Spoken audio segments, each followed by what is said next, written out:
আসসালামু আলাইকুম, আমি ড্রিমফুল ট্রাভেল এজেন্সি থেকে তৃষা বলছি। আমাদের 24 তারিখে একটা কম্বোডিয়া ফ্লাইট আছে, ওনাকে আমরা সকল ডকুমেন্টস বুঝিয়ে দিচ্ছি। আপনার নাম? সামাও আচ্ছা, আপনি কোন এজেন্সি থেকে যাচ্ছেন? ড্রিমফুল ট্রাভেল এজেন্সি কি কাজে যাচ্ছেন? কম্পিউটার অপারেটর হিসেবে। আপনার স্যালারি কত থাকবে? 400। আচ্ছা, $400। ঠিক আছে। তো আমরা আপনার এখানে ডকুমেন্টগুলো বুঝিয়ে দিচ্ছি হচ্ছে passport, visa, man power, air ticket, হ্যাঁ, এবং ইনভাইটেশন লেটার। ঠিক আছে। আর সাথে হচ্ছে আমরা এখানে কত আছে, $2100 বুঝিয়ে দিচ্ছি। হ্যাঁ, এগুলো আপনি এখন ডকুমেন্টগুলো বুঝিয়ে নেন। আর এখানে একটা কন্ডিশন আছে হচ্ছে এরকম, এই যে ডলারটা আমরা যে লোককে দিতে বলবো কনফার্ম হয়ে তারপরে হচ্ছে ওই লোককে আপনি হ্যান্ড ওভার করবেন। ঠিক আছে।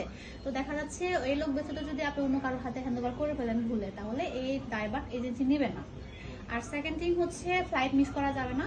যদি এদিনেও হচ্ছে যদি ফ্লাইট মিস করে থাকেন তাহলে হচ্ছে এটা দায়ভার আপনাকে নিতে হবে। ঠিক আছে।